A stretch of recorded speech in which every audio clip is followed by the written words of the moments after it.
Welcome everybody to another episode of Rewind the Times. And no leftovers. We are back now, back-to-back videos. We are here to talk about Happy Death Day to You. Alright, so this movie is a little different. It's a little bit more complicated from the first movie. So basically, how this movie starts off with, and I like this movie. I liked Happy Death Day 1 so much that I literally today, when Coulson was like, we gotta watch Happy Death Day 2. So basically, how the Happy Death Day 2 starts off with is Ryan, the Chinese kid or Cambodian kid that is always the one that's walking in on him, on Carter and Tree from the first movie on September 18th. They're always walking. He's always walking in. He's in his car and he's walking in, and as he's walking in, he's talking to Carter, and it looks like part one again. It looks like it was pretty much the end. How the movie started. It's pretty much how Happy Death Day 1 ended. Well, no. So how? Yeah. So well, kind of how? Because Carter was like about to, because like Carter was on top. Like so, what I'm trying to get to is because Tree was laying down on Carter's bed, and Carter was leaning on top of her about to kiss. Oh yeah. No, yeah. So how it ended? Yes, you're right. So how it ended? How it started is how Happy Death. Yes, you're right. So how Happy Death Day? How Happy Death Day 1 ended? Because they were so excited that they got out of the loop and got to the next day, which is September 19th. So now all of a sudden, Ryan is in the middle of building this quantum thing where it's like he's doing something for his college. So all of a sudden, he is getting chased by a killer, and he gets killed. He gets killed by the Happy Death Day killer, and all of a sudden he wakes up in his car, and he's really in just like from the beginning of Happy Death Day 2. He wakes up and he's like, it feels like he's having deja vu. So he's walking. So he walks to his room where Carter and Trey are kissing, and he's like, wait a minute, I've already been through this before. And Tree is like, what do you mean? And he starts explaining what happened. I got killed. I did this. And she's like, wait a minute, what did you do? You must have reset the day. You must have reset it over again. And so Tree and Carter agreed to help Ryan find out who the killer is. The person that is killing him. To find out, it's actually another version of Ryan. There's two versions of Ryan now, and basically what it is they are.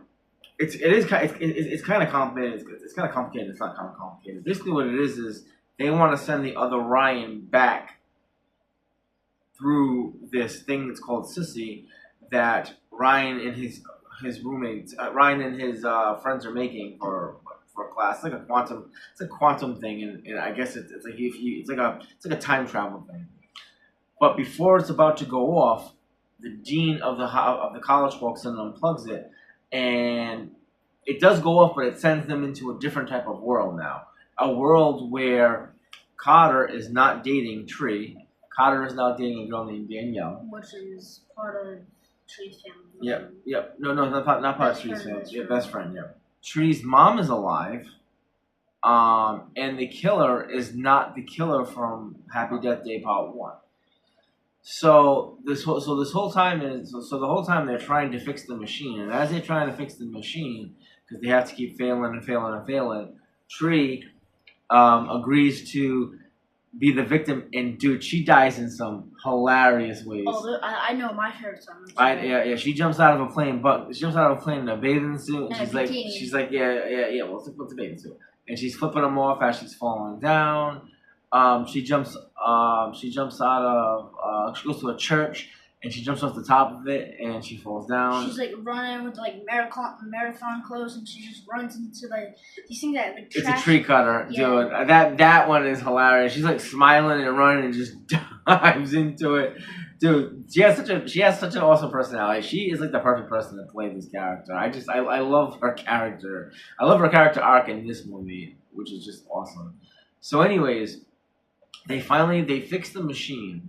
And they have a chance to fix everything right. But in this world, she has a choice. If she goes back to the other world, her mom will not be living.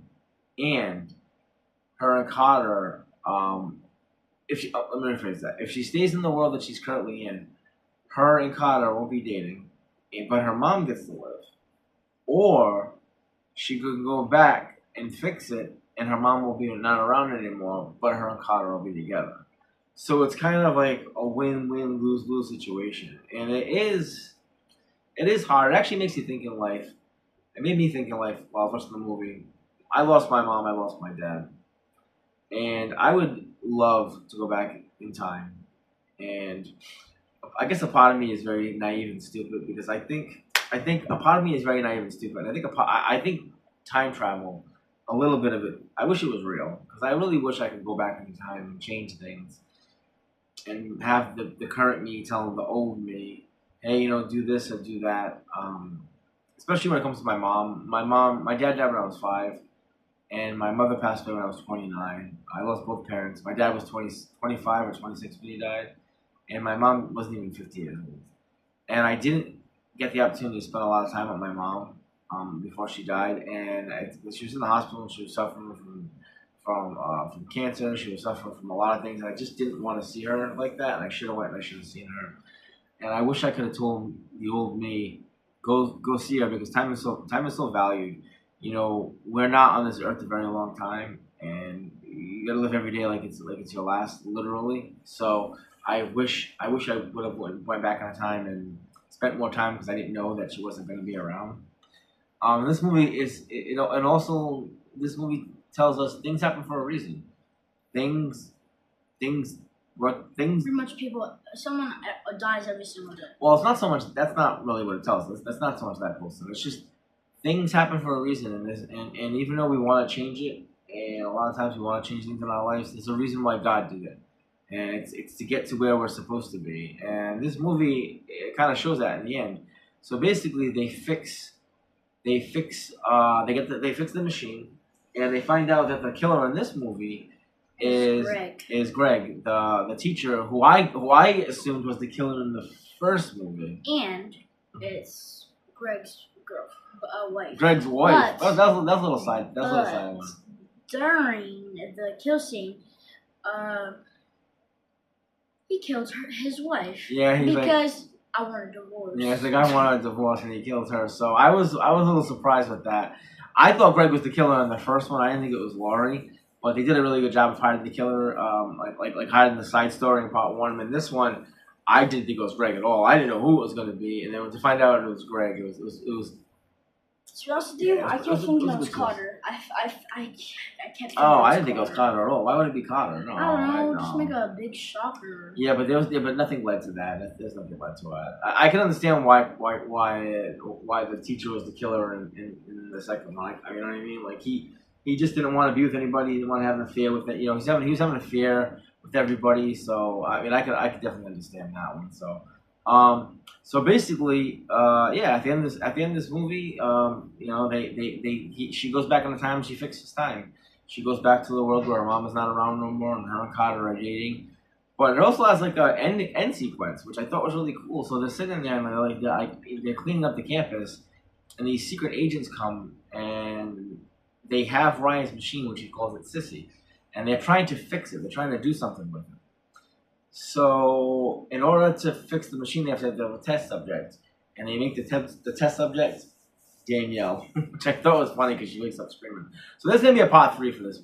It's called Happy Death Day to Us. To Us. Well, right now they're in talks with it, and the girl that's playing Tree. They're writing it. Well, yeah, I think they're actually all done writing it because this movie was made in 2019 because the first one was made in 2017, and we're in 2025. I thought this one was made in 2020. No. Well, 1 year after I just said this, so no, it's not a big deal. But 2017 was the first one. 2019 was the second one. I'm a movie buff when I like knowing the budgets of movies and how much the movie made, and I also like the years that movies made.